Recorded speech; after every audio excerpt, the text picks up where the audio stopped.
వసుదేవసుతం దేవం కంసచాణూరమర్దనం దేవకీ పరమానందం కృష్ణం వందే జగద్గురుం. కృష్ణనామాన్ని తలుచుకుంటూ ఆయన వేణుగానము యొక్క మాహత్యాన్ని స్మరించుకుంటూ అద్భుతమైనటువంటి భక్తి తత్పరతతో ఆ స్వామిని ఆశ్రయించగలిగితే జీవనం సార్థకమవుతుంది. లీలాశుకుడు అదే మాట చెప్తాడు కృష్ణ కరుణామృతంలో. అవ్యాజ మంజుల ముఖాంబురుహ ముగ్ధభావై ఆస్వాద్యమాన నిజ వేణు వినోదనాదం ఆక్రీడతాం అరుణ పాద సరోరుహాభ్యాం ఆర్ద్రా మదీయ హృదయే భౌమార్ద్రతేజ.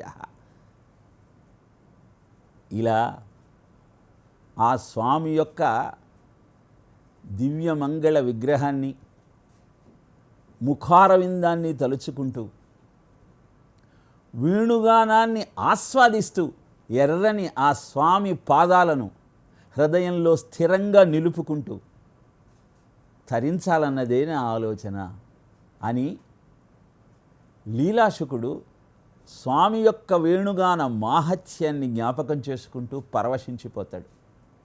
శిశుర్వేత్తి పశుర్వేత్తి వేత్తిగాన రసం ఫణిహి. శిశువులు, పశువులు, పాములు కూడా ఆస్వాదించేటువంటి సంగీతము సామవేద సారం. స్వామి అందించేటువంటి వేణుగానము జీవితాన్ని చరితార్థం చేసే సాధనం. పిల్లలకు కపటం తెలియదు, ఆవులకు పరోపకారమే పరమార్థంగా సాత్వికమైన సాధు జీవనం. ఇక సర్పములు దేవతల అంశలు, మన వంశవృద్ధికి సహాయం చేసేటువంటి దేవతా రూపాలు. నిష్కపటమైనటువంటి ఆలోచనతో ఆ స్వామిని అర్చించగలిగితే ఆ వేణుగానము యొక్క మాహత్యం ఏమిటో మనం తెలుసుకోగలుగుతాం. నిరంతరము శ్రీకృష్ణుడు పిల్లన గోవిని దగ్గర పెట్టుకుని తిరుగుతూ ఉన్న వైనాన్ని చూసిన గోపికలకు ఏమిటి ఈ వేణువు యొక్క గొప్పతనము అన్న సందేహం కలిగింది. ఒక్క క్షణం కూడా వదిలిపెట్టకుండా వెంట పెట్టుకుంటాడు, తిరుగుతాడే. అలా మనం ఎందుకు స్వామి సమక్షంలో నిరంతరము ఉండలేకపోతూ ఉన్నాం?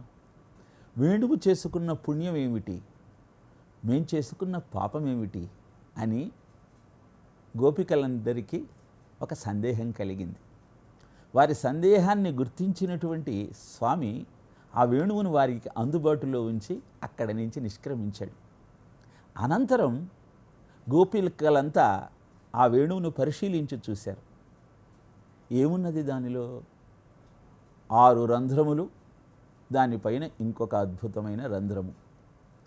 దాని నుంచి గాలిని పంపిస్తూ ఉంటే, వేళ్లను మిగతా 6 రంధ్రాల మీద ఆడిస్తూ ఉంటే అద్భుతమైన గానం వస్తోంది.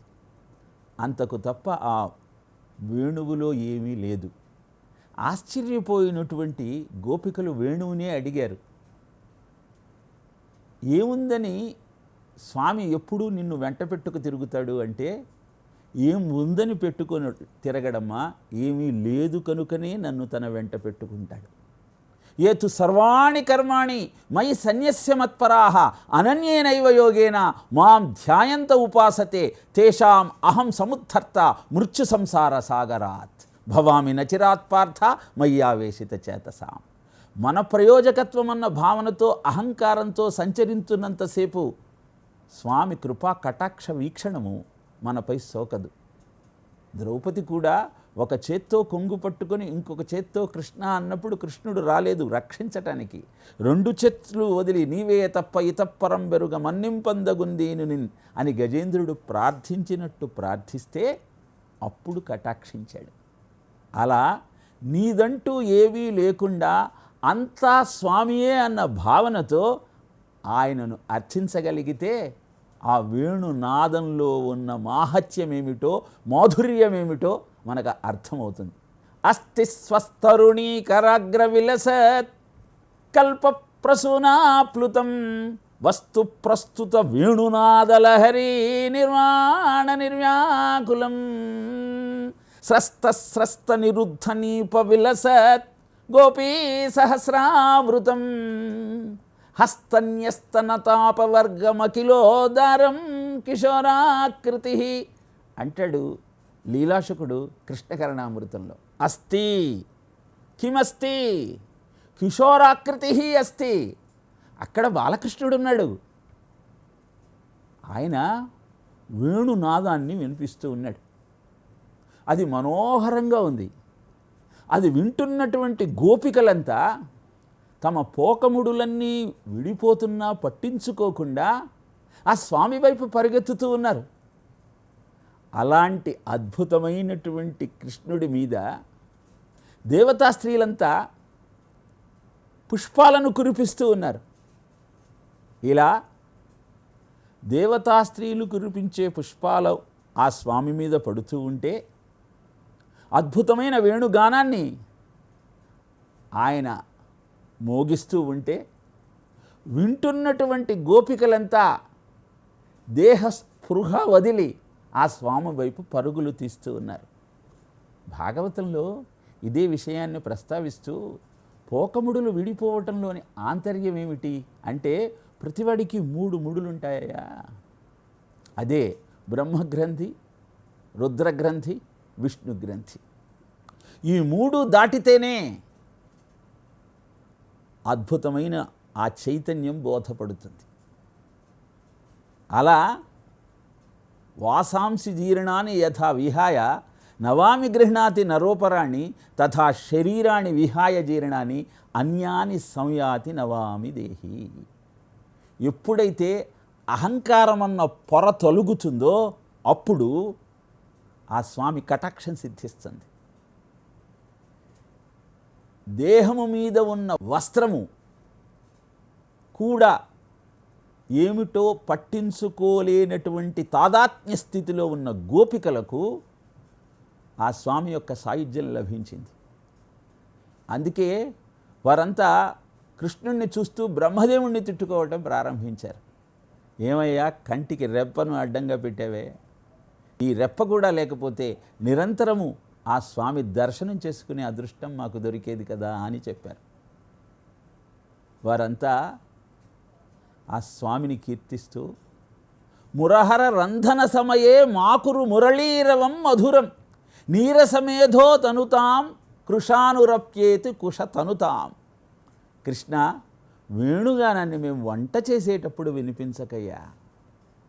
ఎందుకంటే ఆ వేణుగానము వింటూ ఉన్నప్పుడు మా హృదయాలన్నీ ఆర్ద్రమైపోతూ ఉన్నాయి. హృదయమే కాదు, వంట చేసుకుంటున్నటువంటి వంట చెరుకు అవి కూడా ఆ వేణుగానంతో ఆర్ద్రమయ్యి మంట మండటం లేదు, వంట కావటం లేదు. కనుక వంట చేసుకునే సమయంలో మురళీనాదాన్ని వినిపించకము అంటూ ప్రార్థించారు. ఇలా జడాన్ని చైతన్యాన్ని కూడా పరవశింపజేసే అద్భుతమైనటువంటి గానమే వేణుగానం. యజ్ఞవల్కుడు ఒక మాట చెబుతాడు. వీణావాదన తత్వజ్ఞ శృతి జాతి విశారద తాళజ్ఞశ్చ అప్రయత్నేన మోక్షం నిగచ్చతి. వీణానాదన వింటూ వేణుగానాన్ని ఆస్వాదిస్తూ దాని వెనకాల ఉన్న రహస్యాన్ని గుర్తించగలిగినవాడు ఆ శృతి తాళము వీటి యొక్క పరిపూర్ణ జ్ఞానాన్ని పొందినవాడు అప్రయత్నంగా మోక్షాన్ని పొందుతాడు. వింటున్న మనకు ఆశ్చర్యం కలుగుతుంది. పరీక్షిత్తు శుకుడి దగ్గరికి వెళ్ళి మోక్షం కావాలి అంటే అంఘ్రిమూలమున మూలాధార చక్రంబు వీడించి ప్రాణంబు బిగియబట్టి నాభితలమున చేర్చి నయముతో హృత్సరోజము మీదికెగయబట్టి అట మీద ఉరమందు హత్తించి కమ్మర తాలుమూలమునకు దరిమి నిలిపి మమతతో భ్రూయుగ మధ్యంబు చేర్చి దృక్కర్ణ నాసాధ్యముల నిల్పి ఇచ్చలేని యోగి ఎలమి ముహూర్తార్థమింద్రియానుషంగమింతలేక ప్రాణములను వంచి బ్రహ్మరంధ్రముదించి బ్రహ్మమందుగలయు కౌరవేంద్ర. ఇంత వ్యవహారం చెప్పాడే. అష్టాంగయోగ సాధన ద్వారా మాత్రమే సజ్జోముక్తి సాధ్యమవుతుందన్నాడే. యమ నియమ ఆసన ప్రాణాయామ ప్రత్యాహార ధారణ ధ్యాన సమాధులనేటువంటి అష్టాంగయోగములను అత్యంత శ్రద్ధాభక్తులతో చేసినప్పుడు మాత్రమే అది సిద్ధిస్తుందని చెప్పాడే. మరి అలాంటిది కేవలము వేణునాదాన్ని వినటం వల్ల, వీణానాదాన్ని ఆస్వాదించటం వల్ల అలాంటి ముక్తి ఎలా సాధ్యమవుతుంది అన్న భావన మనకు కలుగుతుంది. కానీ సత్యం మనం గుర్తిస్తే ఈ వేణుగానాన్ని వీణానాదాన్ని సంగీతాన్ని వింటున్నప్పుడు ఆ నాదాన్ని వింటూ తెలియకుండానే మన ప్రాణశక్తి ఆ నాదంలో లీనమవుతుంది. తద్వారా తెలియకుండానే ప్రాణాయామం జరుగుతుంది. తద్వారా ఏ సాధన అయితే అతి కష్టమయ్యి అష్టాంగయోగంగా కొన్ని సంవత్సరాలు చేసిన తర్వాత కానీ రాని సద్యోముక్తి వేణుగాన ఆస్వాదన వలన మనకు సిద్ధిస్తుంది. లోకానున్మదయన్ శృతిన్ముఖరయన్ క్షోణీరుహాన్ హర్షయన్ శైలాన్ విద్రవయన్ మృగాన్ వివశయన్ గోబృందమానందయన్ అంటూ లీలాశుకుడు ఆ వేణుగానాన్ని వింటూ ఉన్నప్పుడు జరిగినటువంటి పరిణామాలన్నీ వివరించాడు. లోకానున్మదయన్, ఆ వేణుగానం వింటూ ఉంటే లోకాలన్నీ ఉన్మత్తతతో మునిగిపోయాయిట. శృతిర్ముఖరయన్, వేదాలన్నీ ప్రతిధ్వనించాయిట.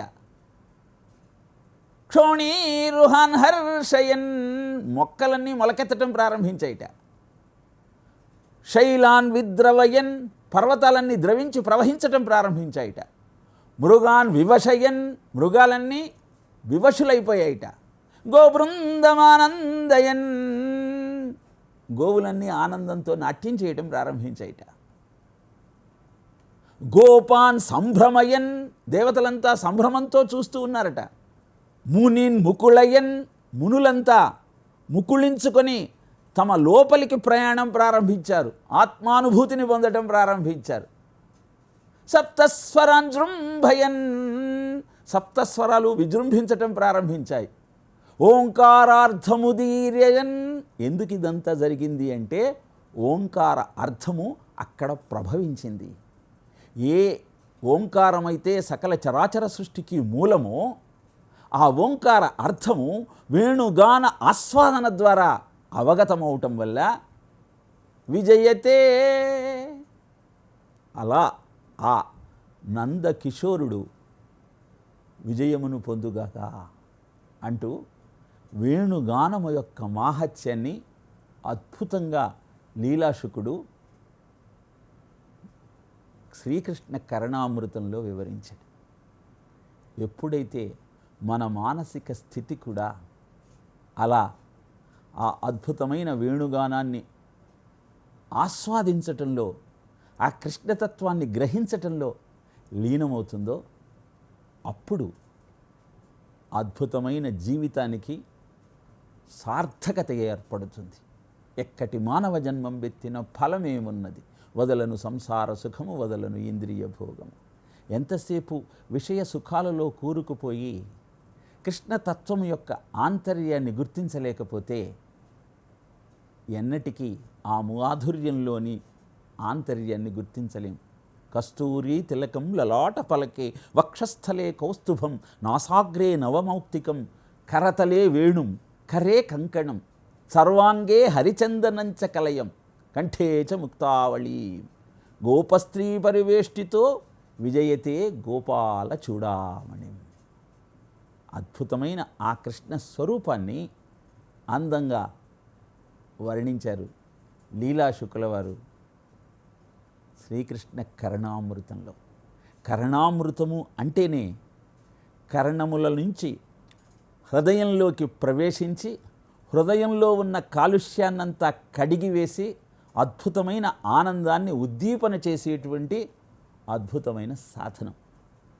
అలా కృష్ణుడి యొక్క వేణుగానంలో ఉన్నటువంటి మాహత్యాన్ని మనం గుర్తించి మాధుర్యాన్ని అందుకోగలిగితే గోపికలంతా అన్నట్టు నీ దగ్గరికి వచ్చిన వారు మళ్ళీ వెనక్కి తిరిగేటువంటి పరిస్థితి లేదయ్యా అని వెనక్కి తిరిగి వెళ్ళమని కృష్ణుడు శాస్తిస్తూ ఉన్నప్పుడు గోపికలంతా అంటారు.